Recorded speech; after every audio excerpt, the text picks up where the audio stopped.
We are finally out of the winter we were basically in for, good 4 months. Spring is upon us, as I can easily tell because I've been hit with allergies today. So hopefully we can get through this podcast without me, sniffling and sneezing all over the place. But with all that being said, this means it is time for another installment of your favorite quarterly podcast. It is episode 5 of the Seasonal Anime Checkup. I am your host, Jared, once again. And since it's the 5th episode and this is a quarterly podcast, that actually means this is the 1-year anniversary of the Seasonal Anime Checkup. That's not the sound I wanted. There we go. Party favor noises. Alright, enough of that. So, yeah. 1 year ago, this whole shindig started, and it's kind of crazy to think about. But thank you once again for joining me and some friends to talk about anime. So if this is your first time listening, here's exactly what the Seasonal Anime Checkup is all about. We go over the previous season of anime, which was winter season 2015. Yeah, that sounds about right. We will preview the spring season by basically just talking about all the other shows that are going to be showing in spring. We'll talk about some backlog stuff that people have watched, maybe some movies here and there. And yeah, then we'll wrap up and basically see when summer is about to start. So once again, thank you for listening here on, you're gonna be listening to this anywhere essentially. You could be listening to this at soundcloud.com/markoutdarkout or wherever a SoundCloud player is being shown and you click the play button on it. You could be listening to it at youtube.com/ragbag3815. You could be listening to it at iTunes if you search Markout Darkout, or you could be listening to it on the website at seasonalanimecheckup.com. There's a lot of places you could listen to this podcast. But that's going to do it for this little fancy intro bit. Let's talk about winter season 2015. There's a lot of shows, and we're going to talk about a good fair amount, for one of these podcasts. Let's see, we got 1, 2, 3, 4, 5, 6, 7, 8, 9, 10, 11 shows, and then a couple stuff in the other segments. So it's a good amount. So as always, you're going to hear my opinions on shows I've watched. You're going to hear opinions from people I know, people I got from Tumblr who answered my little ad I put out there a butt ton of times. And yeah, you're just going to get a good smattering of opinions on various shows that aired during winter 2015. And to start that off, we're going to go to my dear friend, owner of astarbselect.com, and also the co-host of Mark Out When to Stark Out with me on soundcloud.com/markoutdarkout, Chris, and he's going to tell us about aldnoah.zero Season 2 and Assassination Classroom. So let's move on over to that. All right, so we are here with Chris, and this is your third time on the Seasonal Anime Checkup, I believe, right? Yes. Yeah, you've been on every single episode since we kind of redid the format, so you're going to tell us about 2 shows in this little segment right here. First off, you're going to tell us about the second season of aldnoah.zero. Yeah. So tell me about that. Okay, well, basically, oh boy, I get it. It's a juicy one. So, humanity is divided into 2 groups, and this goes back to the first season too. Basically, you have people from Earth and people from Vers or Mars, whatever you want to call it, and they're kind of at this boiling point where the people from space want to take over Earth. Earth doesn't really want to, fight anybody. I mean, we just got pulverized and destroyed by them at one point in time. So that's kind of like the beginning, foreshadowing everything to come. Like, bring it all the way up to where we are now. We have Slain, who you could look at as a bad guy, but it's crazy because, like, you're only seeing him as a bad guy if you're looking in the light of a person from Earth. But if you're looking at a person from, like his point of view or his people, he's not a bad guy. It's really weird how you can watch this from, like, an outside looking in thing. If you want to do that, you can. And it's like, oh man, he's actually a good guy trying to do what he thinks best. But basically, he is, like, going crazy because the princess almost dies, and he basically revives her, puts her in, like, this tank with a mask and it's water. It almost reminded me of, like, Wolverine shit going on. Oop, I've already started cussing. I'm sorry. It's fine. I I always can bleep it out. forget that you have to bleep out my cussing. Ah, you're a All right. jerk. Okay. Anyways, so like it went from Slane wanting to do what is right for his people to him just becoming corrupt and evil at the very like last half of this season. Is he the guy And in it was the? just kind of Is he the guy in the first season? Like, I only watched like a handful of episodes of the first season, but is he the guy that comes from space essentially? That kind of like starts the war with Earth, but he doesn't really do what the other space people do, and he's like, "I gotta save the princess, guys." yeah, he's only wanting to save the princess because the princess saved him. He was basically at the lowest rank you could be of anybody in that from space. Right. Like he was scum. He was nothing. He was a no one. He was always going to be a peasant, a servant. And over time in the season, he becomes the highest ranked, and so much so that he surpasses everybody else and becomes in charge. It's so fun, but that corrupts him, and he loses sight of what his goals in the beginning truly were. It's the classic tale, it's always written this way. And yeah, so this happens. He's ready to just go on all-out assault against Earth. The princess wakes up. She's revived. She wakes up. She doesn't like it, so she's like totally against him, which in his weird mind he would think, oh, she would see that I'm doing this for her and love me. But of course, she did not like that. She loves Earth and birds. She loves birds, Jared, okay? She loves the birds and the clouds and the water. Get over it. And so, who's like the good guy of Earth, he almost died at the last season. I believe it was the end of the last season is when he almost died. So this season, after being shot in the eye, right? In the skull, basically. What? Yeah, almost died. But so somehow they insert this like technology into his eye, so now it's like a robot eye that programs into his brain. So now he's like kind of cyborgish, kind of not.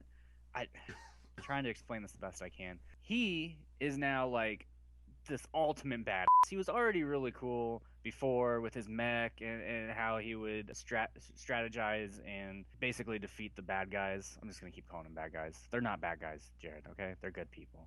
They're just doing what they think's right. So basically, it all boils down to this. Those two have to square off because it's Earth against space, right? And they finally do. Is this spoil? This is spoilers, right? This Yeah, is like spoilers are fair game. Okay, spoilers of fair games, and it is like an epic battle. Like I watched it on my phone because right now, if I watch anime on my phone, I can take a snapshot and then post it on my blog. So I was like taking pictures left and right of these two battling and everything. Oh my god, it was so epic! And of course, good guy always triumphs over evil. He defeats Slane, but Slane kind of basically gave up towards the end. I feel like at least because he realized he's never gonna get the princess back, and that down to the core of him is what he wanted. He wanted to impress her, for her to love him, and so he gives up. He's falling in his mech. By the way, this is in fucking space, dude. Like they're in space now. This whole second season takes place in space. It's awesome. So he's gonna basically die, but of course, saves him and puts him in a jail, in like this prison thing. And it's like, well, I'm not going to let you kill yourself. You're not getting the easy way out. You're going to suffer for the rest of your life living with the bad stuff that you have done, right? So this is like the final episode. This is how it kind of ends. And we're left with, he's survived. He's great. He's good. The princess basically bonds Earth and space. So everybody's going to get along. It's a really happy, cheery ending, except for one thing. One thing that really got to me was like Slane was in a little prison cell, but it was completely like glass plated so you could see everything, and he had nothing in there with him. Like it made me think like this poor guy who got caught up in all the negativity and the bad things, like just kind of went south.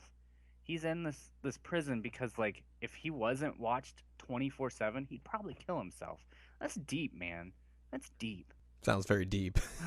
That's fucking deep. It's Slane, man, and I love Slane. I really love Slane. He was a great guy. He just wanted what was best, but power corrupts people. So, do you think? Basically, go ahead. Basically, it's just wrapped up in a happy ending. The good guys win. The bad guys get what they deserve, quote unquote. So, yeah, it was just a good Good anime overall. So you think that's going to be it for the entire series? Like, unless I like think so. Slane breaks out of prison. Here's season 3. Yeah, and they could do that, but I feel like the way they wrote it off was, hey, Earth and space people, we're all gonna get together, we're gonna unite as one and share our powers, and that's just how it felt. It felt like a good ending. There really wasn't anything that said, hey, this could happen. So stay tuned for season 3. But I could be wrong. All right. Well, tell me about Assassination Classroom then. Okay, this one was. I don't know. They were all really good, but this is probably one of my favorites. I looked forward to this show every single week. I probably, if I wasn't looking forward to it, it's because I was watching it, and if I wasn't watching it, I was just thinking about it. It's so stupid. Like, I watched Assassination Classroom just because I was like, this. Here's the description. The series follows this classroom 3E. They're like the scum of the school, and they're put up in like this hilltop mountain area because they just suck at life, right? So they're separated, they're the outcasts, and it makes the high school students, strive to be great. That way they don't end up like 3E over there. So this class 3E gets a homeroom teacher, a new homeroom teacher. And it's not just any ordinary homeroom teacher, Jared. No, no, no, no. It is Koro Sensei. And who's that? Who's that, you might ask? An octopus like creature that just blew up half of the moon and is now agreed with like the world's governments, basically. I'm assuming just Japan, but has agreed with them that he's going to teach this class 3E to be assassins and better students. And in exchange, if they can kill him by the end of the school year, he won't destroy Earth. But if they can't kill him, he's gonna destroy it.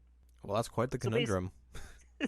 So basically, this is like octopus-like creature teaching students some valuable lessons. They really do learn like really great things and morals, and it's so cool. But then there's always that like little catch at the end where you can just tell, like, he's doing all these great things, but in a few months he's gonna destroy Earth. I don't know. It's phenomenal. Did you watch any of this? I watched like 3/4 of the first episode. Yeah. And that's it. Why didn't you continue watching? I think in part because it's an hour-long show, and I don't necessarily have the time to devote to an hour-long weekly show, which is kind of hypocritical because I could watch 2 30-minute shows back to back and be like, yeah, that's totally fine. But Right. one hour show's like, that's a little too much. I gotta push back on that. Right. No, I feel you. So basically, where we're at, I believe there's only one episode left. It's not completely finished yet. I believe we have episode 12, and I don't know. I guess that could be the season ending. I'm not sure if It's it not. like continues. It goes into spring. Okay. Whew, thank goodness. Thank goodness. Because I've never read the manga or anything, so I don't know what happens. Like, I'm going into this blind. So I'm really excited to see how it progresses from here. So I'm going to cut you off here for a second, but the manga has 133 chapters. So that's going to make it... I go into this later on in the podcast, so spoiler alert, but it's going to make it interesting to see how much of the manga they fit into the anime. Right. Yeah. It's one of those, goofy things, but not a lot of anime adaptations end up pulling that off really well. Right. Unless they just go full bore and just adapt everything. I mean, I guess they could do that, but like, I don't know. I don't see them needing to. Like, you don't need to drag out this anime too long, because then I think it loses its like value. Mm-hmm. The manga might be awesome. I haven't read it, but I just feel like for an anime, like, I haven't got to the point where I'm like, okay, try to kill him, succeed, or just blow up the Earth. I haven't got to that point, and I haven't gotten tired of it.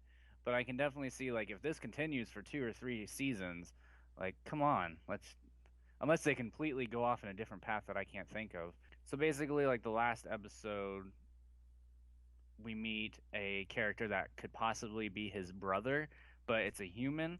But the human has tentacle hair. Like, he can make his hair turn into tentacles. It's really weird. So we find out, like, basically, at least to me, Kora Sensei is not an octopus alien. He was something the government created. That's what I'm getting out of this. And so the government is also created, or not even government, but somebody created these guys. And so I don't know. At one of the first episodes, it might have been the first or second, we see Sensei with a woman, and like it looked like she was dying or whatever. She died. And I feel like maybe that was like somebody he loved, and he was, a test subject. I don't know. There's so many theories I have in my head. But basically, we meet this guy that might be his brother, and they have a match inside of a square in the classroom. Like, they set up the desks in the square. It almost looks like a wrestling match. And the object is to get your opponent out of the square. If you get out of the square, you're automatically going to die.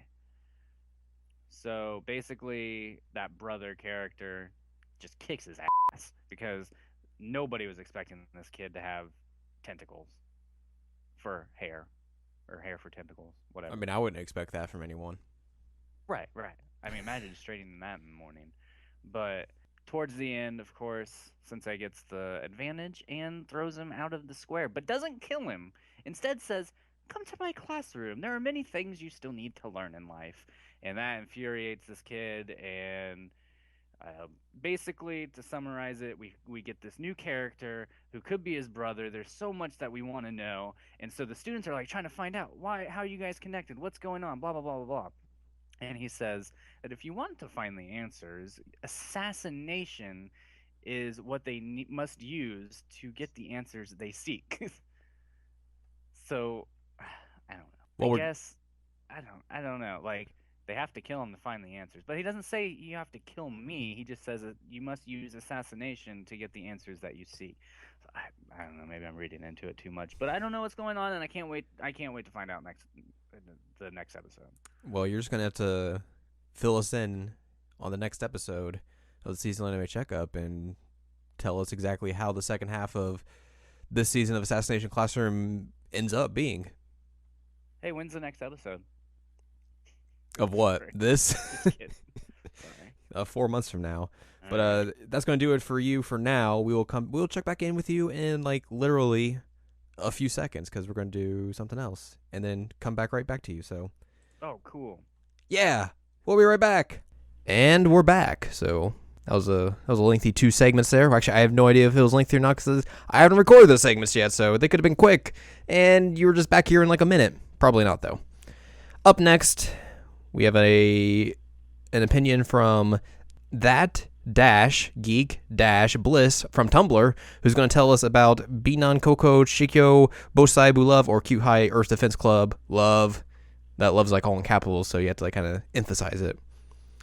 Cute High Earth Defense Club Love needs a season 2. I think it's a great one to bring up. They call it a parody, but it honestly just seemed like a whole separate thing on its own. It taught lessons about love that seemed kind of cheesy, but are things that people need to know. Plus, it was funny. It made you feel things, and it was overall just colorful, bubbly, and fun. I don't know why people think it sucks. So you've probably seen that show around quite a bit if you like frequent Tumblr or just like the internet in general. It is the Magical Boys anime, which, obviously in essence it's a parody of the whole magical girl genre in general. But I didn't get to see any of it, but from people I've seen that watched it, they thought very highly of it. So if that's something that interests you, you should probably go check it out. Up next, we got a show that a lot of people have been talking about this season, Death Parade. And to tell you how many people are talking about it, we have 3 different opinions on this very show. So first off, we're going to go with Haley. If you remember her from previous episodes of Seasonal Anime Checkup, you can find her at shorty-cake.tumblr.com. Here's what she had to think about Death Parade. I watched the first episode of Death Parade on a lark last weekend because the opening sequence was fun. I ended up accidentally watching the entire thing in about a 12-hour span. Whoops! This is the best anime I've seen in quite a while. Phenomenal premise, excellent animation, and a unique story that manages to touch on the subtleties of the human existence in a really memorable way. That's a fancy way of saying I wept manfully several times. Death Parade's strength is in its storytelling. What kept me watching was the satisfaction of seeing the puzzle of these characters' lives gradually unfold. Death Parade is the perfect cocktail of humor, tragedy, and suspense. That's a really, really great way to describe that. Really great way, and it even ties into the show itself. Warning! You will be singing along with the OP every single time. Especially since it sounds like a knockoff Fall Out Boy song, so that probably doesn't help either. Here's what I had to say about Death Parade. Death Parade was immersive, mesmerizing, and a thrill ride from episode 1 to the final episode. Not many shows remind me directly of the themes of Persona 3, but this show certainly does it. Death Parade deals with how people handle their own mortality. Of course, some people handle it better than others. You also get to see how the Arbiters can change, especially Dekim. With the way the finale ends, it seems likely that there could be a second season, since there are a lot of loose ends left up in there. Hopefully we do end up getting one, and get to see more of this great series. And for a third opinion on this show, let's go back to Chris and see what he had to say about Death Parade. All right, so we're back with Chris, and this time we are talking about Death Parade, which, according to this podcast, is the most hotly talked about anime of the winter season. We had 3 different opinions on it, and you were the third different opinion. So, Chris, tell me what you thought of Death Parade. I'm gonna take a wild guess here and say you probably thought it was good. I loved it. It was like rich and full of just like making you think. When you really pay attention to what's going on and the lessons they're teaching and the morals and showing you how humans truly are and like doing the flashbacks and showing how a human would react in a situation such as the situations they're put in, it just makes you think. And I overthink. That's like my biggest thing I hate about myself is I overthink and put myself in every position. So like this show was just a pure I'm trying to hold back from cursing. This show is just like a pure depression but awesomeness all bundled in one. It really made me think, and I really enjoyed it. And I loved the idea of thinking, okay, to be judged as a human, do you have to be a human, or do you not want to experience anything such as life and death and being a human? Can you really judge them? Because you're pushing them to the brink of their boiling point, the point of no return. Are they only acting on that because that's how they truly are, or are they acting on that because that's just a human instinct to survive? And then that's the deciding factor of if they reincarnate or if they go into the void for all eternity, or kind of like heaven, hell, whatever you want to think of it as. Yeah. So it was just really cool to watch this and see how it spanned out over how many 12 episodes or whatever it was. Yeah, 12, I think. It was exciting. It was so sad though. One of the things I mentioned previously, right before we came to you, was that this show reminds me a lot of the themes that Persona 3 has. You kind of get that, especially when there's an episode titled Memento Mori, which is the key driving theme of Persona 3. Yep. But not a lot of the animes really remind me of the direct just themes of that game like this show has. Right. And it wasn't just and it wasn't a typical anime that you usually watch. It had really deep meaning behind every single episode. There wasn't one episode, in my opinion, that was just a joke episode. It was all. There was humor and there was comedy, but it was serious business every episode, and it always left me thinking huh, or wow, or the one the last episode. It's just so good. So, I think one of the most underlying high points of this entire show was the music. Just throughout every episode, every piece of music that they chose for that show just fit every scene that they used it for perfectly. And I think that's the thing that not a lot of people have been talking about, but that was one of the things I was most blown away by when I was watching the show. Is just all of the music is just phenomenal. Yep, I totally agree. Like when she was figure skating in the last scene or last episode. Mm-hmm. Oh, that was perfect. Just even the casual scenes of in the bowling episode. Yeah. Yeah, the music just it wasn't just background noise. It was the show too. Mm-hmm. And that's definitely something that I didn't really pick up on right away, but I mean, looking back on it, with you saying that, yeah, that's totally true. And I completely forgot to mention this in my little bit there, which I'm like, man, I can't believe I did that. But one of the things I really like the most is that it kind of does the same thing that Cowboy Bebop does, in that the bumpers, or like the go to break little image, is essentially like it's the episode title, and then like once it comes back, it's like an inverted color version of that, and that's something that Cowboy Bebop does like a lot during like each episode of that. So I was really reminded of that when I was watching the show. So I was like, that's a great idea. I really like it when shows do that. Right. It's just one of those like little things that everybody takes for granted, but it's pretty cool. Yeah, I gotcha. I think this show is one of those that like you're not gonna get another one like it. I mean, it's like a show that stands on its own. I feel like compared to most, and going into it, I just thought it sounded kind of like kind of like a scary show or something. Maybe it'd be a little, Right. You know what I mean? But I didn't expect to almost take like a philosophy class or a sociology class, and that's kind of what I got out of it. Like, it made me question myself, my morals, my ethics, and look at those around me, and humans in general, and just I don't know, it was really cool. Like, I didn't start watching it until like I think episode 10 came out, so I was like marathon through like the entire thing during my spring break, and like as soon as I watched that first episode, I was like, I'm hooked. This is good. This is really, really good. Yep. It's just so different, and so every episode, and that's another thing. Every episode is so different, even though it kind of is the same. Like, it has the same premise of you're going to be judged, but it's just brings in all these characters, all these aspects of life, from an old lady to a younger person. Like, the old lady one too was just so, like, it was heartwarming and tear-jerking at the same time. Like, I loved that episode a lot. I was like, man, I really hope I reach her age and I'm just happy with death. Yeah. But I mean, who knows? But yeah. Overall, I honestly, that's one of the few animes that I could almost give like a 5 out of 5 to.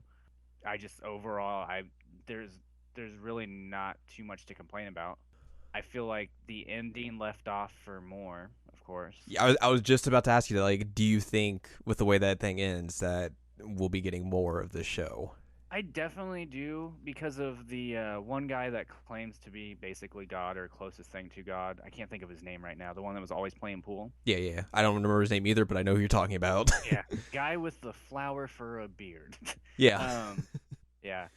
I think we're gonna get a second season, just because I feel like his character really started picking up at the end, but it left off to where we need more. And I feel like the next season isn't going to be so much about the arbiters or whatever judging. It's going to be more on him, the main woman character. Can't think of her name either. Are you talking about like the manager-esque character? Yeah, basically Yeah. the manager. Yep. I think she's going to be heavy involved, and we got a couple side characters too that will play a key role. I think, at least. Yeah, because like the tension between those two characters, like the manager and the dude who's like closest to God, is like that stuff is hugely unresolved. Like, after like the entire show ends, so it's like you have to, like, it really feels like it's like there's still stuff there that they could go to and make another season of this. I'm not gonna lie, I wouldn't mind if they just did a 1-hour special that tied it all up, because I don't want them to continue and then like go too far or drag it on too long. That's always my biggest like complaint about things. Like, even if I want more, don't give me more. Let me love this. You know what I mean? But they have so many different directions they can go with this show, and that's another great thing about it. So hopefully we'll be seeing more. Not too much, but I would like some closure. Yeah, totally. So that's going to do it for our very positive reviews of Death Parade. Chris, we're going to be coming back to you in a short while, and you're going to talk to us about 2 more shows. All right, and we are back. So we're going to move on from 3 opinions back to just to 1. And I'm going to tell you about the second season of Durarara. The second season of Durarara brings us back to Ikebukuro. Gangs are fighting each other, Celty is out doing jobs, Shizu is breaking people's faces, and Izaya is still scheming. This season drives home changes that are happening within Ikebukuro. There are Russian assassins or hitmen who are out to capture a Yakuza boss's daughter, while Celti is also trying to do the same thing, but for the Yakuza boss. Shizuo finds himself in trouble with this gang as well, and the daughter is trying to kill him. The Russian hitmen also decide to take out Henri and Shizuo. The dollars are causing havoc, more so than usual. Things are certainly getting out of hand. If the mid-season finale is anything to go off of, things are going to get even crazier. Is Mikado becoming a villain by deciding to head up a renegade sub-gang in the dollars? Will the dollars start to split up with guys like Shizuo leaving? What's going to happen to Izaya after being stabbed in the last few minutes? Guess we'll find out in July when the second season returns. It's going to be kind of a bummer that we're going to take a season off in between after that very cliffhanger-ish mid-season finale for Durarara. But at least, we're getting a full 25-episode run. But hopefully you can remember everything that happened in the first half of the season by the time summer season rolls around. Up next, let's talk about Koufuku Graffiti, or Gourmet Girl Graffiti. Koufuku Graffiti is basically food porn the anime. If you ever wanted to see well-drawn food in an anime, then this show is for you. Unfortunately, not much else happens in this show. The show revolves around a schoolgirl who gets sad because she cooks food by herself and it is not that great. Eventually, another character comes to live with her on weekends, and voila, the food tastes great. I ended up falling off the show after 7 episodes just because it probably was the weakest show I watched this entire season. But hey, there's a lot of really well-drawn food in that show, I can tell you that much. Now let's head over back to Chris as he's going to tell us about Log Horizon 2 and Parasyte. And we're back once again with Chris. Chris, you're going to talk to us about 2 more shows. Tell us about Log Horizon 2, which I want to say you did mention that, or you talked about it last episode. Yep. So how has the last half of the second season gone for you? Really great. It really centered around raids and boss battles towards the end, and this idea that they're okay. So basically, when you die, you kind of go into this purgatory state where you see your real self life, and you kind of take memories and offer them to the server, essentially. So you lose your real life memories. In exchange, you revive, because in a video game you revive, and this is inside of a video game world. So when Shiro died, he basically is on the moon, right? And so they think that, okay, I know, this is really weird. So, and they think from this theory that the moon is some type of transmitter between Earth, real Earth, and this world that they're in, the server that they're in. So their whole, the last little bit of the season is trying to get to this one thing that can communicate to the moon, which they think then in turn might bring them closer to getting back home to the real world. Through there, they meet a vampire character, a subclass vampire character, and she is actually when Shiro in real life beta tested the game, it was his first character he used in the game. So she's not actually like she was Shiro who Shiro is now, but she is now hosted by somebody else from a different world that has came into the game too. It's really confusing. Sounds like essentially it. So essentially there's other life forms in the game now. I don't know. Weird stuff, man. So would it be almost like AI taking over those characters, or like actual people taking over those characters? That's what I'm trying to understand, because when they said that it's like other beings taking over the character, it made me think of an AI. Like, an AI is not going to say, "Oh, I'm an AI. I'm a made-up, computer." It's going to think it's a real person or a real thing, an entity, because that's what it's programmed to think. So I'm wondering if that is what it is, but who knows? That part kind of threw me off. There's some things that I'm kind of confused on that maybe I missed or they just haven't explained. Right. But anyways, so the whole last couple episodes is them getting to this transmitter to use this communication device to reach what they think is going to be the moon. And it turns out they're not communicating to the moon, they're communicating to a different server.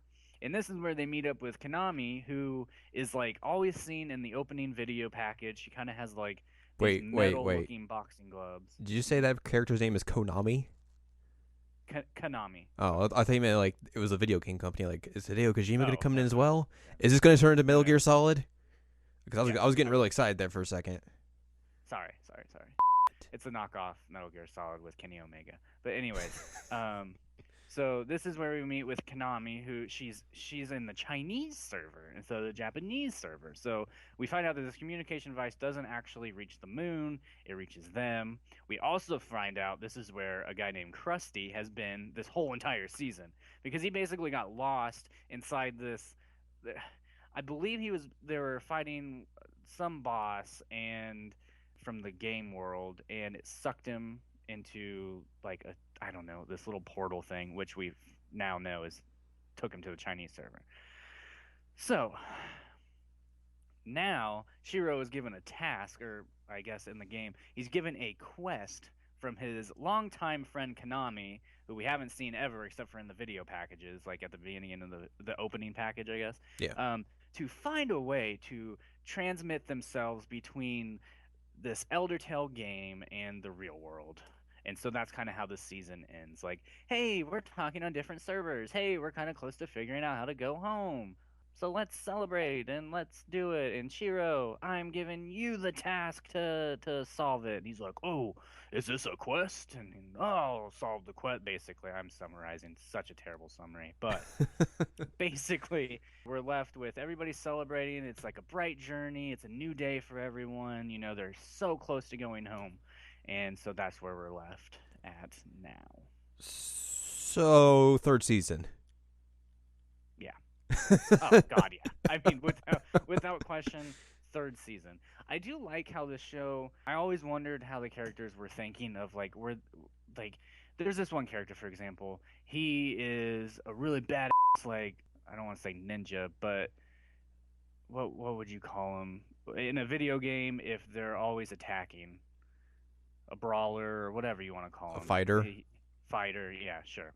He's always on the front lines, and he's really quick. He's really awesome.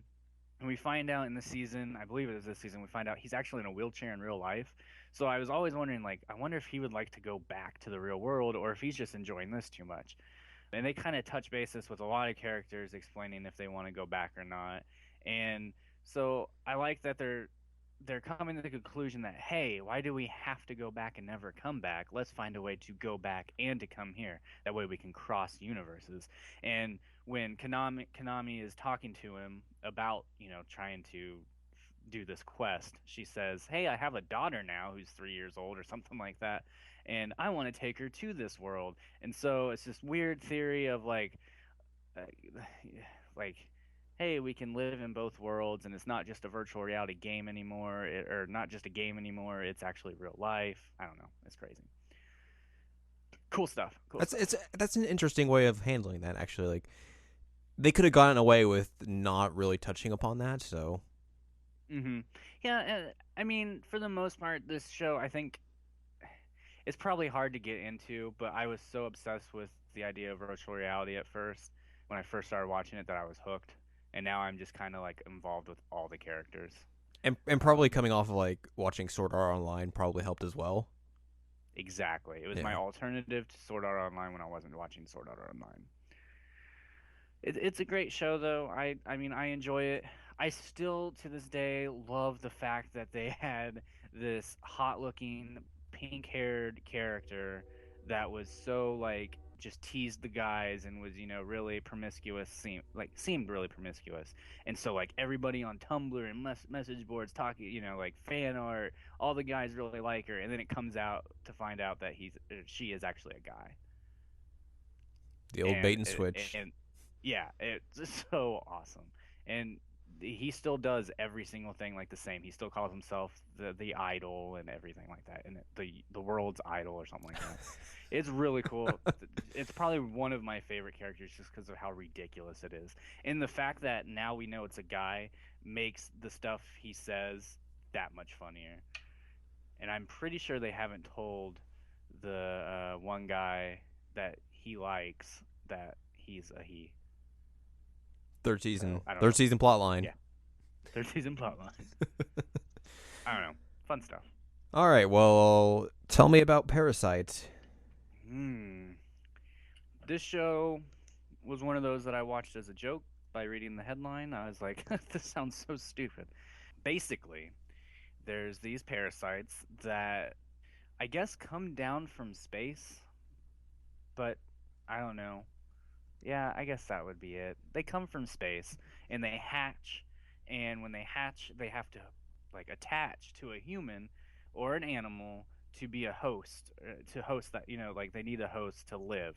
They can't just live off their own self on this planet. So they find a human host and they get into the brain, and then they can control that human and kind of like slice, like they can open and expand the person's brain or head, and that's how they feed on humans.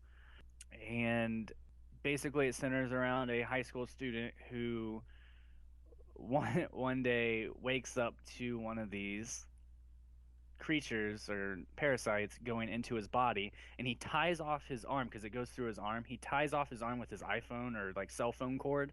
It's probably a flip phone, honestly. Because Yeah. aren't they like, don't they like really like razors or something like that? They're like high tech razors, like Eh, flip phones. Like a couple years ago, that was still the case, but I think more and more it's transitioning over to smartphones for the most part. Because you see this more in animes now than just regular old flip Yeah. phones, which is it's a darn shame. Right. Those darn flip phones are so awesome. Anyways, so he ties off his arm, and that doesn't allow this parasite to go up to his brain. But instead, the parasite just goes into his hand. So now, instead of him hosting the brain, or having the human as the host in the brain and controlling him, this parasite can only control his hand. And now the human doesn't have a hand anymore. It is actually a parasite, and the parasite like morphs into this, or molds into this like little creature looking thing that talks to him. And this dubs the name Migi because it's like the I think it means right. So it's on his right hand, obviously. Call him Migi. And basically the whole show is just about these two and other parasites trying to take over the world, and these two kind of trying to like, Migi doesn't care. He doesn't want to stop them because, I mean, why would he kill his own kind? And the human character wants to, stop them because, oh, I don't want humans to die. And it's this weird morphing of the two coming together and looking at each other's lives and each other's species and trying to fit in together. And I guess to summarize it all up, there's this big kind of showdown or war between the the humans and the parasites. Parasites get kind of discovered by the military more so than like the public. And essentially, of course, humans win. And Migi, I guess Migi really plays an important role in it because this one character that's a parasite who has five parasites in this one body, so it can like shift and like control different brains at different times. I don't know. Really weird. Really weird. He would have succeeded in killing our main character had it not been for Migi, who got cut off of the main character and went into this other character. And it was just a big, huge cluster towards the end, man. Solution solved. Humans triumph over parasites. Basically, the parasites, instead of like being obliterated or like are gone forever, they come to terms with, well, if they want to live, sure, they might be like using a human as a host, but they need to find a way to survive, so they start using other alternatives. Instead of humans, they start eating like other type of meats, and they kind of just hide in the shadows, and they don't really kill anymore. And that's basically how it ends. Migi goes into a deep, deep sleep, but we don't understand this kind of sleep, Jared, because it's not. We don't have the capability of understanding this type of sleep that he's going to go in. Like a coma. Basically, to us, it would seem like a coma because his right hand will now be his right hand, but he's going to shut off his thoughts, but go into a different realm. I don't know. You just should watch it. Doesn't sound convoluted at all. Anything. No, it was a really fun show. I mean, it had like it had themes in it of, I don't know, like philosophical and sociological views and ideas on humans and our species and the way we look at the world as like this dominant force, but really like, and we look at ourselves as these great supreme beings, but really we're just evil, vile creatures that destroy other species and destroy the earth. So why shouldn't we have like in essence a competition of something else that destroys us? And I guess in doing so, it kind of makes us realize that we take everything for granted. And there's just so many different themes that you can play off of here. It was really fun. It was a fun show. And it's a a live action show now too. I think Weird. that came out last year or something like that. Yeah, Huh. it looks really cool. Well, if you want to hear more thoughts about what Chris has to say about the finale episode of Parasyte, you could head on over to astarbselect.com and read up there. Cheap plug. Extended thoughts. Yeah, cheap plug. Well, we're gonna come back to Chris here in a little bit one more time. I'm sorry. Yeah, be sorry. So back to the main show. All right, and we are back. So we got a couple more shows left here in the winter 2015 run, and then we'll be moving on to another segment. But first off, let me tell you about Shigatsu wa Kimi no Uso, or Your Lie in April. The second half of Shigatsu wa Kimi no Uso is just sad. I'm sure most of you who ended up watching this had a good idea how the show was going to end up. This half deals with Kosei handling his feelings for Kaori, while she slowly starts to be taken over by her illness. There are a lot of parallels that Kosei feels in regards of this that coincide with how he felt when his mom was sick and passed away. You also have Tsubaki dealing with her feelings for Kosei, while knowing how he feels for Kaori. There's also a bright spot when Kosei ends up becoming friends with his rivals, Takeshi and Emi. The finale and penultimate episode are just really heavy and sad. Though, I'm probably not the biggest fan of how the ending plays out, specifically with Kaori saying that she basically wanted Kosei to notice her for a long time. It feels too cliche and takes away from what could be a fantastic ending to a great show. You'll probably shed tears regardless of my gripes. It is still, it's one of the best shows of the last 2 seasons. Now let's get to the show that I've been heralding for basically the last 2 seasons, SHIROBAKO. I wrote a long column about this show last week, so if you've read that, you know my thoughts on this show. If not, then here's the short and sweet version. SHIROBAKO is the best show from the past 2 seasons, and also one of the most consistent shows I've seen in quite some time. The dynamic between all of the 5 main characters and everyone else is amazing, the individual stories for characters are great, and who would have thought a show about making anime would get you so emotionally invested? The penultimate episode also made me cry, which is super hard for shows to do to me. That's how much I was into that scene and this show. SHIROBAKO might be one of the best shows I've ever seen in anime, and should be a cultural touchstone and a must-watch for any fan of this genre. And if you want to read the column I wrote about SHIROBAKO, it's up on the website, so just go to seasonalanimecheckup.com/columns, and it should get you to where you need to go. And we have our final show for winter 2015. Let's talk about Tokyo Ghoul. And first off, we got a couple opinions for it, but Haley's going to tell us about, I think she's only seen the first season, so she's going to give a little snippet of what she's been through with the first season. Tokyo Ghoul is the television equivalent of an unsalted floppy French fry. I will eat it, and I will sort of enjoy it, but I'll mostly just be stuffing it in my face because I'm bored.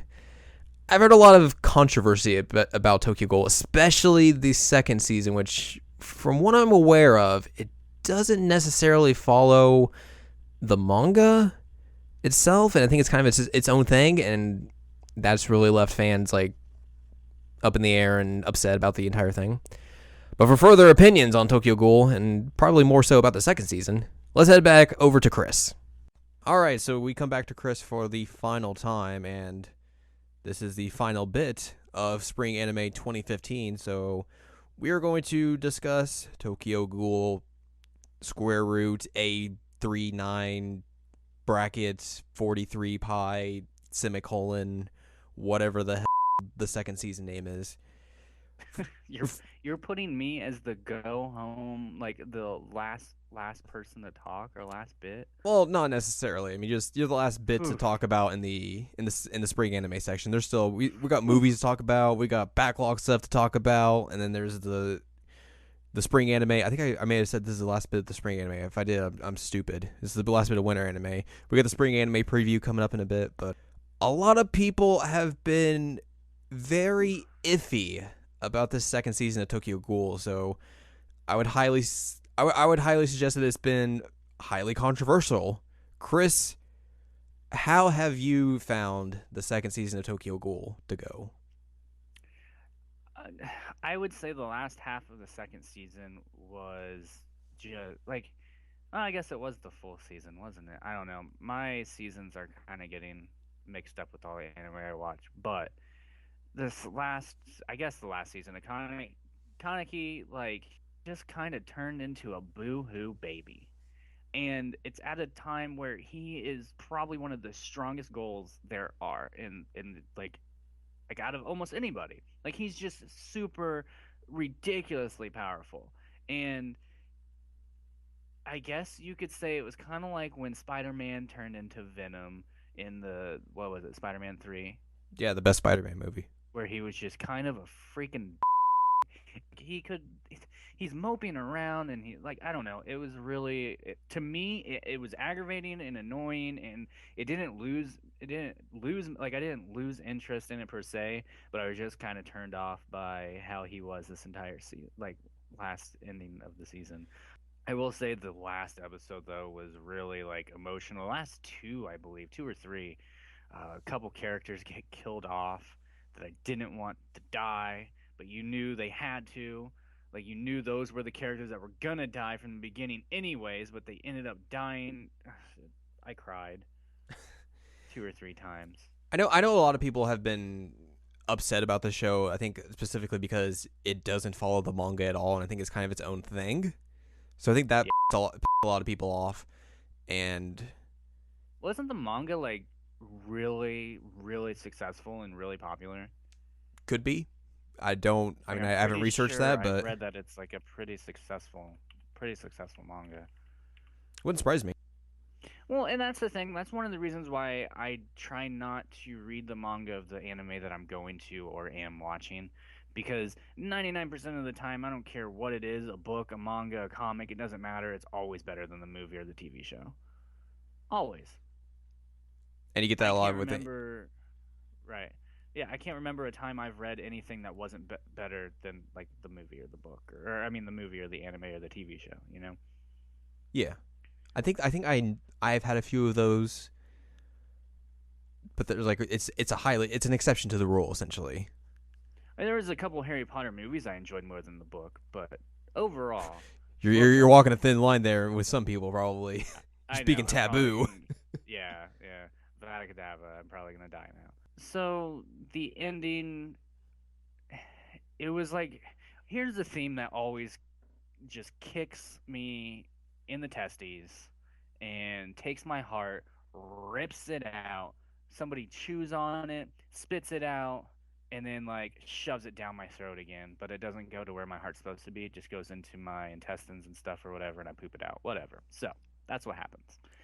That was very descriptive.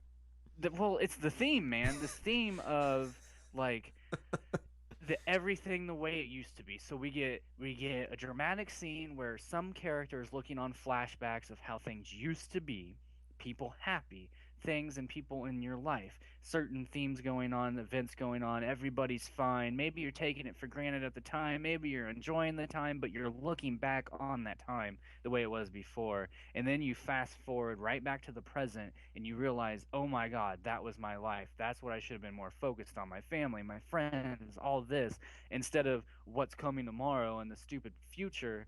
Like that was meaningless up until now, where I have just wasted all my time in the past looking forward to when I should have been in the present living. So like that theme, man, kills me. And so this show really touched on it at the end. I mean, severely touched on it. So I was severely crying, and like Kaneki and his best friend, like they're at the coffee shop that they're at the coffee shop, and we don't know it, but his best friend's about to die, and he says, "Let's go home, Jared. Let's go home." And so Kaneki takes his friend, who is a human, and kind of like cradles him up and walks over to the humans, sets him down, and then yeah, was about to break loose, man. So do you think they'll expand on like on the Tokyo Ghoul universe, at least as far as the anime goes, or with the way the second season goes? And I don't know how much it differs from the manga or anything like that. Like, do you go further with that, or just like that's it? Oh yeah, there's so much more you can do. Okay. They left so many loose ends.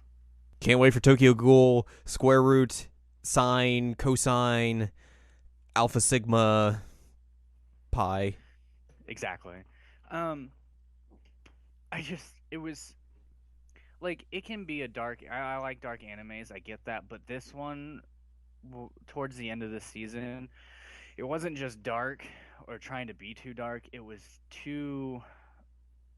His character was too woe is me and too like I don't know. There was just something off-putting about this last season. It's just like this is getting kind of annoying. I don't know how to explain it. What are a lot of people saying about it? I think the general thoughts have been just that it doesn't like coincide with the manga or anything. So that's like everyone's kind of upset about. At least Yeah, that's what I've I heard. get.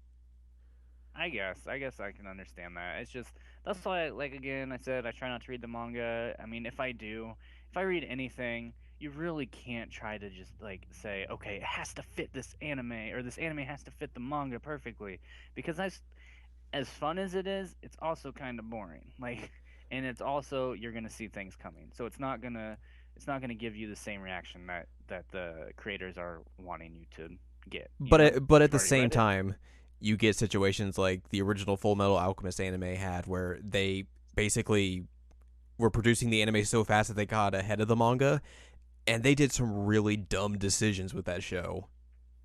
Yeah.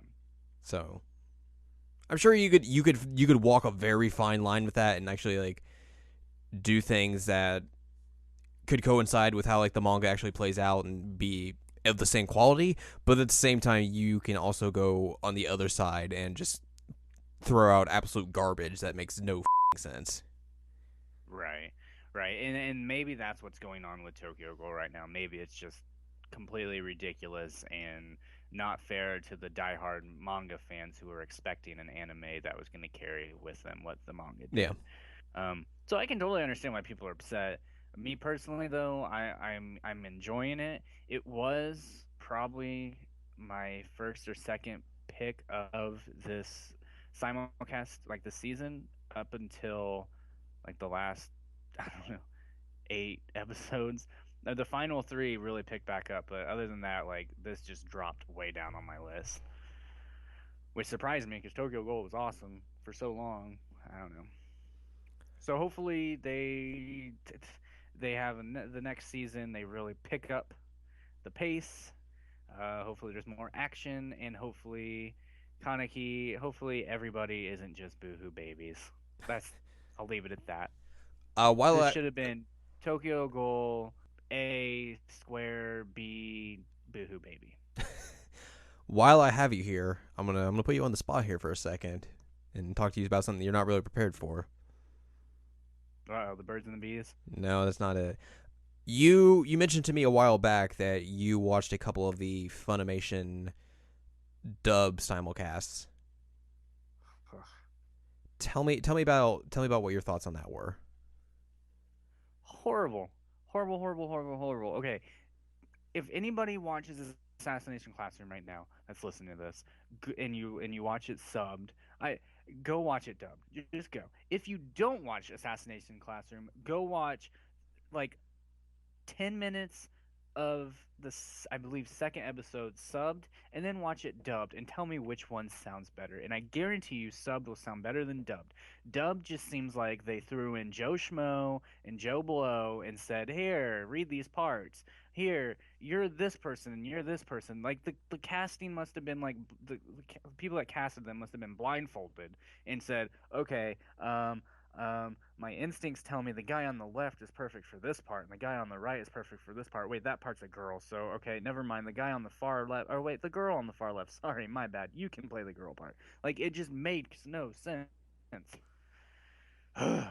I think you kind of have to cut them a bit of slack though, because I mean, with the way they're churning these out, I mean, there's about a 3 to 4 week delay, I think, on when they give out like dub simulcasts, and they're essentially getting the materials from Japan at about the same times that like we would get them aired here, like on various streaming networks. So the amount of time you'd have to like cast people, like get auditions and do all that, get people out, get people in studio to read parts and everything, which is probably not the easiest thing to do, granted, but it does seem in a sense that they don't necessarily have the time they need to put out stuff that would be of high quality that you're used to from Funimation.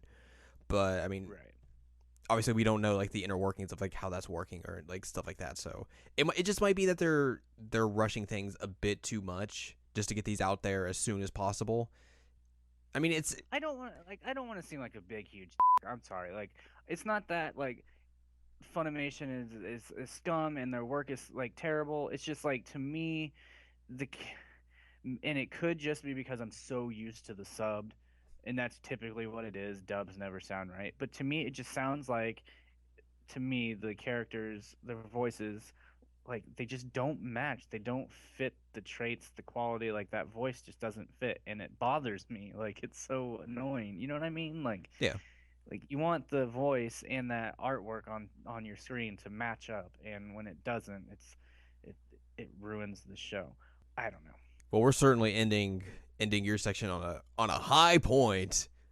Boy, howdy! Hey, I love Funimation though. I'm subscribed to them.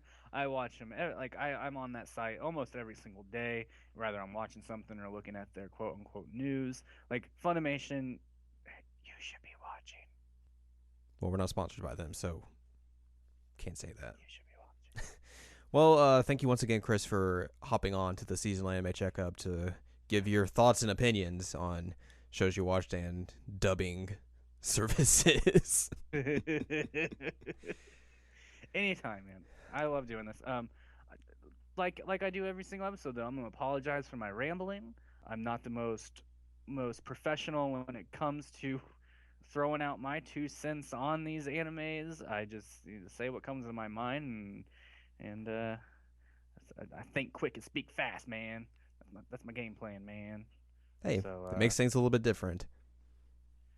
Yeah, but the animes this season, this simulcast, have been awesome. So much fun.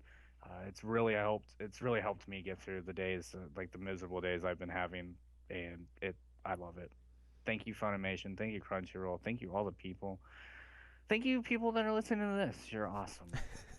Well, if you want to hear more from Chris, I mean, I'm gonna plug his stuff at the end of the show, but you can always go to astarbselect.com and check out his website where he talks about wrestling, video games, anime, or I don't know, whatever else is on his mind on that particular day. Exactly. I'm getting to the point now where I can, I'm starting, it's only been a week, but I'm updating it weekly. Woo! Cheap plug. Yep. Check back every week, man. Or women, or people. Well, I guess we will probably see you in 4 months when the 6th episode comes out. So we'll talk about spring shows. If you watch any, I don't know. Maybe there'll be nothing out there you'll want to see. I think there's only one show so far that's getting ready to come out. I think tomorrow that I want to watch. I can't think of the name of it, but there's one. There is a show that when I read through the previews, a spoiler. We recorded these at different times, but there was one that really reminds me of you, and I think we'll talk about it off recording. But thanks once again, Chris, and let's head back to the show where we're going to talk about anime movies. Sayonara. All right, thank you, Chris. And that's the last time we will be hearing from him this episode. So thank you once again for coming on the show. For now, we're going to transition into movies, which is a little weird because the movie we're going to be talking about came out in Japan over the summer last year, but wasn't necessarily released on Blu-ray and home video release until last month. So it's the first time we're actually getting to see it, especially, American audiences who probably didn't get to venture over to Japan and watch it. So let's talk about Persona 3, the movie number 2, and I'm actually going to turn around and look at the subtitle on my wall. That is Midsummer Night's Dream. The second Persona 3 movie kicks off when the game itself starts to really get good. Here, you get to meet the rest of your party characters in Aigis and Ken, see Strega come to the forefront, and the full moon battles in the Love Hotel, and that fortune reel. There are great comedy bits in the beach section of the movie, including Makoto crab walking, a cameo from Persona 4's Ms. Kashiwagi, and the failings of Operation Babe Hunt. While there are some fun bits, there's also some soul-crushing moments, including the death of Shinji. More character development occurs as we see the cast deal with the happiness and sadness of life in general. The end credits tease features Ryoji, meaning that I could see the next movie going from Shinji's death up to the New Year's Eve event. So if you've played the game, you obviously know what exactly I'm talking about there. Overall, it's a certainly better film than the first Persona 3 movie, and is well worth your time if you're a fan of Persona. And let's head over to the backlog section now, here's where people can talk about shows that aren't necessarily in season, but it just shows that, you watched for the fun of it, or you just had stuff in your backlog and you need to catch up on. So Haley's going to talk about Kuroko no Baske, or Kuroko's Basketball, which that's a three season anime, sports anime that's currently airing their season 3, but she's going to talk to us about the first season. Out of the holy trinity of sports anime, Kuroko is my least favorite thus far. Not enough man pain yet. Where are the tears? The impassioned speeches? Nobody's taking their shirts off? I'm looking forward to seeing where season 2 takes me. So maybe we'll get more opinions on that in a forthcoming episode.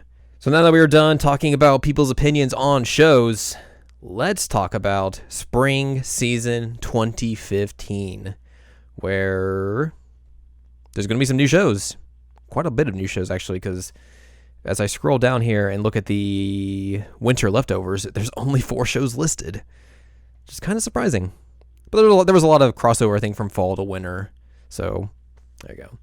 And as always, I'm probably going to butcher a lot of the titles of these animes and names within them. So, apologies up front as I do that. But here we go. Arslan Senkai is from Leiden Films. The manga story. I guess this is a synopsis of the manga. In the prosperous kingdom of Pars lies the royal capital of Ekbatana, a city of splendor and wonder ruled by the undefeated and fearsome King Androgynous. Arslan is the young and curious prince of Pars, who, despite his best efforts, doesn't seem to have what it takes to be a proper king like his father.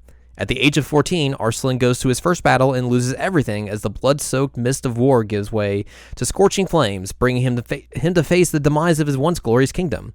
However, it is Arslan's destiny to be a ruler, and despite the trials that face him, he must now embark on a journey to reclaim his fallen kingdom. Baby Steps 2, Season 2 of Baby Steps. Super f***ing excited for this show. If you want to hear my thoughts about Baby Steps, go back and listen to, I want to say, episode 2 and 3 of the Seasonal Anime Checkup. Baby Steps is tennis anime, and it's awesome. I really like it, but I think I'm kind of biased since I've played tennis before, so it kind of skews my liking towards this show, but the first season of Baby Steps was fantastic, and I really enjoyed it, so I'm very excited to see how the second season is going to go. Battle Spirits Burning Soul, and there's no description for it. It's a kid's show, apparently, from the genre description, so yeah, there you go. Denpa Kyoshi from A1 Pictures, an anime adaptation of the manga which centers around Junichiro, a young man obsessed with manga, anime, and games. He was a young genius who published papers in the journals Nature and Science when he was only 17. However, after graduating college, he became a NEET, absorbed in his anime blog. Unable to watch Kagami throw his life away, his sister Suzune gets him to work at the Icho Academy she attends. The head of the school board, Kiyomi Hirogi, attends Kagami to his new life as a teacher. Diamond No Ace second season is the second season of Ace of Diamond. I watched a few episodes of that, actually, like the first couple episodes, and I kind of just dropped off of it. And then that thing went on for like 50 episodes. So I was like, maybe I should have stuck with it. Digimon Adventure Try from Toei Animation. The Digimon Adventure 15th anniversary event announced that the characters of the first Digimon Adventure anime are returning next spring. The video shown at the end of the event described the main character Taichi as being 17 years old in high school with his Digimon partner Agumon. The sequel series will tell a new story for all the Digi-destined in the world. Now, again, the adventure evolves. I watched a hell of a lot of Digimon when I was younger. I mean, I was like the perfect age for it because I was basically when Pokemon and that was like exploding into America. So I'm really interested to see like how this new season or new series is going to go, especially since I have not watched Digimon in probably legitimately 15 years. So I'm like, I don't remember any of this stuff. Anyways, Duel Masters VSR is the 11th Duel Master series from Ascension. That's it. Dungeon ni Die o Motorumiru no wa Machigatiru Doro Ka from JC Staff. The story takes place in the town of Labyrinths, Oreo, also called Dungeon. Belle Crenel is a newbie adventurer that admires having a faithful meeting with a person of the opposite gender. One day during an adventure, he is attacked by a minotaur. Close to destruction, he is saved by a top-class female adventurer, Eyes Warenstein. He falls in love with her at first sight and begins actions to become an adventurer that is on her level. He later encounters Hestia, a god called a Lolita god, due to her stature, who falls in love with him. All right. Aikoko Ike Nihon o Tabro, based on the books which follows Booth, his wife Listen, and two kids, Ansker and Emil, on their 100-day trip to Japan as they try a wide variety of Japanese foods. Booth was inspired to make the trip by Shizuo Tsuji's book Japanese Cooking, A Simple Art. Eitotama from Shirogumi. The manga story revolves around Niatan, the cat of Chinese astrology who wants to become a member of the Chinese zodiac. Niatan is simple and suffers from memory loss, and she tries various foolish ways to become a member. She meets Takaro Tendo, a high school student who lives alone in Akihabara, and becomes a freeloader at his house. Little by little, she gets closer to her goal. Fate Stay Night Unlimited Blade Works second season. The second season of Unlimited Blade Works Route of Fate Stay Night, which I think that aired in fall? The original, like the first season it did? Maybe? Something like that. Gintama, a new TV anime of Gintama. Grisaya no Rakunin. The Grisaya no Rakunin visual novel continues the Grisaya no Meikyu visual novel's main route and concludes the trilogy. It also includes a prologue following the 5 heroines as they arrive at Mihama Academy. Gunslinger Stratos, the animation, from A1 Pictures. AD 2115. The island nation, once called Japan, is now known as the 17th Far East Imperial City Management District. The citizens were promised a life of peace in exchange for some of the comfort they were used to having. People believed their lives would never change and tomorrow will be the same as today. No one suspected the impending doom which their society was about to face. Degradation, a rare disease which led to the total disintegration of the human body to a mere pile of sand, was slowly but surely spreading throughout the world. Toru Kazusumi, an ordinary student, becomes embroiled in a multi-universal battle between his world and the parallel world of Frontier S? I think it's an S. Stratos. This meant that Toru must fight himself from an alternate world. Their futures collide as their paths cross. Will both worlds ever find peace? Hello! Kinero Mosaic. It's the second season of that. From Studio Gokumi. Hibike Euphonium. The anime begins when Kumiko Orime, a girl who is in the brass band club in junior high school, visits her high school's brass band club as a first year. Kumiko's classmates Hazuke and Sapphire decide to join the club, but Kumiko sees her old classmate Rina there and hesitates. She remembers an incident she had with Rina at a brass band club contest in junior high school. This is from Kyoto Animation, so I'll probably end up watching it. High School DxD Born, the third season of High School DxD. Hokugo no Pleiades. Subaru. Oh, man. Subaru is a young girl who discovers that her best friend Aoi is part of a magical group trying to gather engine fragments so that a little being from Pleiades can return to his home. Subaru continues joining them as she was chosen by the Pleiadian, president of this after-school club. Kaitu Joker 2, it's the second season of that. Kekai Sensen, from Bones. A breach between Earth and the Netherworlds has opened up over the city of New York, trapping New Yorkers and creatures from other dimensions in an impenetrable bubble. They've lived together for years in a world of crazy crime sci-fi sensibilities. Now, someone is threatening to sever the bubble, and a group of stylish superhumans is working to keep it from happening. It's always interesting to see how anime does, like, cities in America. So that'd be kind of interesting just to see how they do New York in that show. Kokokao Kidetai Arise, Alternative Architecture, a TV anime version of Ghost in the Shell Arise. The first 8 episodes are an edited version of the 4 movies, while the last 2 are new content. Which I think you can watch that on, like, that's up on Netflix? The movies at least, or something Ghost in the Shell related is up on Netflix. Kyokai no Rine from Brainspace. As a child, Sakura Mamiya mysteriously disappeared in the woods behind her grandma's home. She returned whole and healthy, but since then she has had the power to see ghosts. Now a teenager, she just wishes the ghost would leave her alone. At school, the desk next to Sakura's has been empty since the start of the school year. Then, one day, her always absent classmate, Rina Rokodo, shows up, and he's far more than what he seems. Lupin III, 2015, from Telecom Animation Film.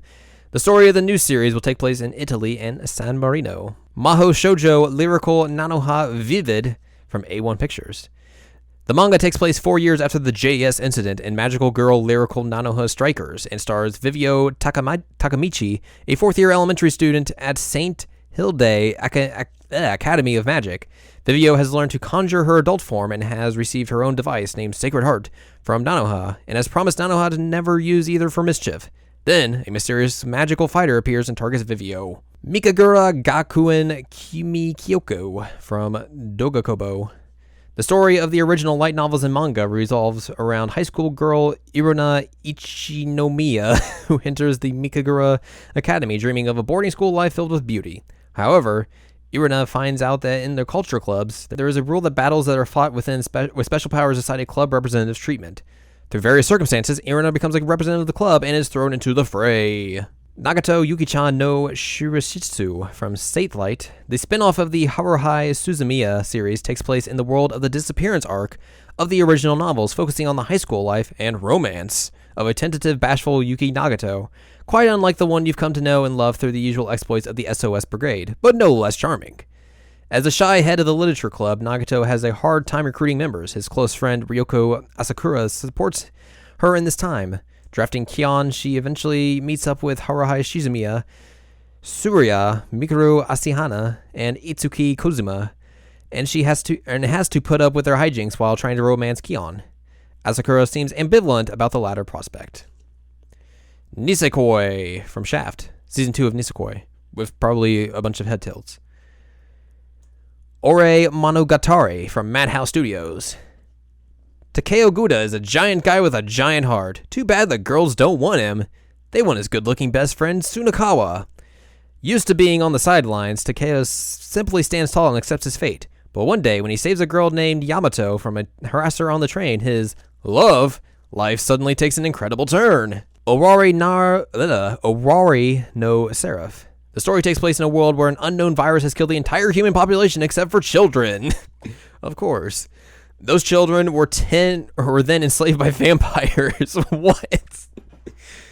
The manga centers on Yuichiro Hyakua, a human who dreams of becoming strong enough to kill all vampires. Plastic Memories from Dokakobo. The story takes place in a future not too far away when androids that look exactly like humans begin to spread across the world. The android production company SA Corp produced Giftia, a new kind of android that has the most amount of emotion and human-like qualities out of any other model you've ever seen. However, due to problems in technology, the androids have a service life, and once they pass that, it gets pretty bad. For this reason, SA Corp creates a terminal service in order to retrieve Giftia that have gone past their service life. A new employee at the terminal service named Tsubaka Mizugaki forms a team with the Giftia Isla to retrieve the other androids, but... And that's when the synopsis ends. Pre-Para 2 from Tatsunoko Productions. In Season 2 of Pre-Para, the story continues with Lala and her friends Mirai and Sophie, who are part of the Solome Smile Pre-Para Idol unit, which is rising in popularity. In the Pre-Para amusement park, a new zone called Dream Theater is opened, and it's said that when a faithful 5-man team filled with charm that performs there, a new event called the Pre-Para Dream Parade will be held. However, it is not known which 5 people make up that team, and the Pre-Para Idol Scramble give the greatest performance in the new zone. Punchline from Mappa. The series follows Yuta Iratatsu, whose spirit has been separated from his body. A lengthy description there. Recon. An anime adaptation of the manga Recon has been announced. The manga centers around Hibaki Amane, Hibeki Amamai, a girl who can see ghosts and other supernatural phenomena in her surroundings. The stories follow her daily life with both her friends and the otherworldly. Shokugeki no Suma from JC Staff. The anime adaptation of the Shokugeki no Suma manga that centers around Suma, who works with his dad at his family restaurant. His dad is a culinary master, and he often hosts cooking battles with his father. His father then enrolls him in an elite culinary school that is very difficult to enter, and the graduation rate is about 10%. Show by Rock from Bones. Metropolis of music, Midi City. A kitty girl wearing gothic Lolita clothing named Scion is scouted by Arasugawa, the president of a music agency from there. She meets Choo-Choo, a pun off the sound that rabbits make, the honor student rabbit girl, a net geek dog named Retori from Retriever, and an alien sheep girl named Moa. Together they form the band Plasmagica and aim for the top of the world. However, the path there is long and tough, and keeping in high spirits is important. By battling against other strange bands, Plasmagica slowly grows toward a top-grade band. In the end, there'll be a band that becomes the driving force of Midi City's music industry? Maybe. Gonna be a music millionaire. Sidonia no Keshi, Daikyu Wakuse Seneki, Season 2 of Knights of Sidonia. Woo! F***ing excited for that because I did not know this was even coming out this season. Holy shit. Yeah. That's gonna be f***ing awesome. If you haven't watched Knights of Sidonia yet, or Sidonia no Keshi, it might still be up on Netflix if you can find it, or it's probably somewhere else that you can legally stream it somewhere. Triage X from Zebek. Mochizuki General Hospital boasts some of the most well-trained and well-endowed nurses in town. Oh boy. But though these ladies spend much of their day battling disease, their after hours are spent fighting a very different sort of sickness. Under the leadership of the hospital chairman and a handful of staff members and local teenagers form a group of mercenary assassins targeting the cancers of society and excising those individuals for their wickedness spreads. Uta no star Prince Sama, music note, Maji Love Revolutions from A1 Pictures, the third season of Uta no Prince Sama. Yahari Ore no Seishun Love Comedy wa Machigatiro Zoku. It's the second season of that. Didn't really want to say that name again. Yamada-kun to Nanino no Maju, or Yamada-kun and the Seven Witches. Ryu Yamada is a second-year student at Suzaku High. Ryu is always late for school, naps in class, and gets abysmal grades. His life is a dead bore. The beautiful Urawa Shirahashi, on the other hand, is Suzaku High's brightest student. One day, without explanation, their bodies are swapped. Ryu ends up in Urawa's body, and Ura in Ryu's. So I've read pretty much, I've been kept current with this manga because it's on the Crunchyroll app, and they're about 150 plus chapters into that manga. So it's going to be real interesting to see how far they go with the anime. And this might just become another classic tale of anime adaptations of mangas that only go 12 episodes and cover 1% of the manga. And if you want to read more about what I think about anime adaptations of mangas that do that, there is a column up on the website that I discuss pretty much that in general. And here are your winter leftovers. Assassination Classroom, Kuroko no Baske 3, Pankis 2 Jigen, and Sokyo no Fafnir. And then there's also some TV shorts, if you want to see Sherlock Holmes vampire show, that's going to be there. There's a bunch of movies, like the Code Geass third movie, the 15th Dragon Ball Z movie, which features Frieza coming back, because, I don't know, let's make new Dragon Ball Z films, because why not? Hey, Battle of Gods was actually pretty fun. There is a Durarara Season 2 extra episode that's going to be airing in theaters. The Kyokai no Kanata movie, I'll Be Here, the second part of that movie, this is the one that features new content and actually takes place a year after the TV series, which, man. If you have not seen the new trailer for this movie, it does not paint a pretty picture for how this movie's going to end up, because, man, it is pretty depressing. But I'm super, super excited to see exactly what's going to happen in that. There is a Love Live School Idol movie, which with the amount of hours I've put into School Idol Festival, I'm eventually going to have to watch Love Live, and maybe that'll be part of the backlog for the summer 2015 edition of the Seasonal Anime Checkup, which once summer hits, I'm going to just tear through all my backlogs. So there's going to be a 30-minute chunk of the podcast that's going to be just backlog stuff. There's Initial D movie. They're still making Initial D stuff. The third Persona 3 movie, Falling Down, comes out tomorrow, legitimately tomorrow, April 4th. Tomorrow, by this recording. There is the second Shingeki no Kyojin movie, which features the second half of the first season. And, there's some other stuff as well. And then there's some OVAs and all that sort of stuff. So there's a Amagi Brilliant Park 1, Angel Beats, the other Fate series that was out, I think, during summer last year. Let's see. There's Shigatsu wa Kimi no Uso OVA, which that's going to be weird to see where they exactly go with that. There's going to be a SHIROBAKO OVA, which that's probably going to be the pilot episode of Third Aerial Girls. Which the coolest thing about SHIROBAKO is the OVAs are the pilot episodes of the anime, that they make within SHIROBAKO, which is a brilliant touch. Brilliant touch. And then there's a Yamada-Kuda and the Seven Witches OVA as well. That'll be apparently there's one already out, and then there's going to be another one in 40 days. So yeah. And then let's do a little look ahead to see if there's anything cool happening in the next season, in summer. Like we said earlier, the second half of season 2 of Durarara kicks back off in summer, and then nothing else really that pops out that I can, or at least that I recognize, I should say. There's a Haikyuu movie. Oh, it's just a retelling of the anime. That does nothing. That show's going to be coming back, I think, in the fall? That sounds about right. Which, it makes it a little bit of a bummer that they couldn't bring that back in baby steps at the same time, because I really wanted to have a retelling of Sports Sundays again. This is fall 2014, so that's not going to help me at all.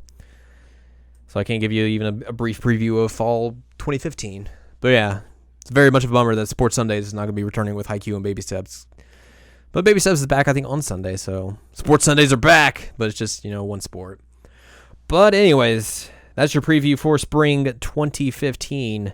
And that's going to do it for the 5th episode of the Seasonal Anime Checkup. I really hope you guys enjoyed what you heard this time. And I don't know where else I was going with that. But thank you once again for listening. If you made it this far, remember to check out everyone else who contributed to the Seasonal Anime Checkup this time. Let's go over our contributors once again. There is That Geek Bliss, which you can find at that-geek-bliss.tumblr.com. You can find Haley at shorty-cake.tumblr.com.